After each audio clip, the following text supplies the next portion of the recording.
रेहे से एक छोटे से गांव में अर्जुन नाम का एक लड़का रहता था। वह बाकी बच्चों से थोड़ा अलग था। जहाँ दूसरे बच्चे खेलते कूदते थे, अर्जुन को अकेले जंगल में घूमना पसंद था। उसे पेड़ों से, हवा से और चिड़ियों की आवाज से अजीब सा लगाव था। गांव के बाहर एक पुराना, सूखा पेड़ था।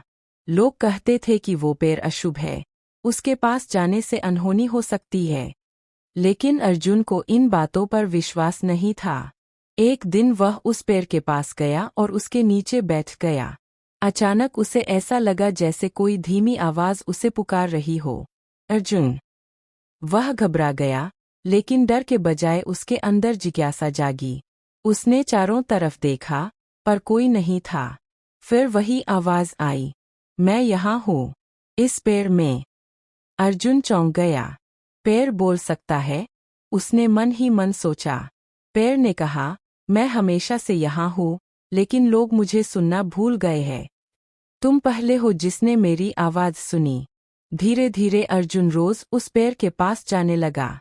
पेड़ उसे जीवन की बातें बताता, धैर्य, समय और प्रकृति का महत्व। उसने कहा, जो इंसान सुनना सीख लेता है, वह समझना भी सीख जाता है। कुछ महीनों बाद गांव में भयंकर सूखा पड़ गया।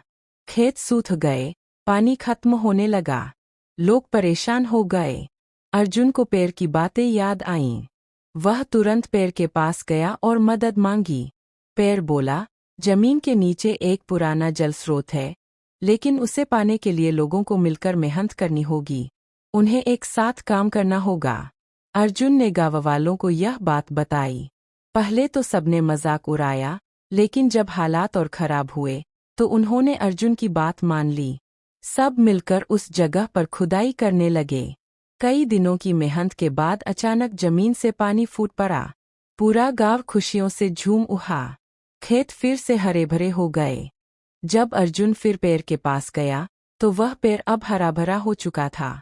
उसकी सूखी टहनियों पर नई पत्तियां आ गई थीं। पेड़ ने आखिरी बार कहा, याद रखना अर्जुन, असली ताकत किसी एक में नहीं, बल्कि सबके साथ में होती है। इसके बाद पेड़ फिर खामोश हो गया। अर्जुन समझ गया कि यह कोई साधारण पेड़ नहीं था, बल्कि प्रकृति का एक संदेश था, जो केवल वही सुन सकता है, जो सच में सुनना चाहता है।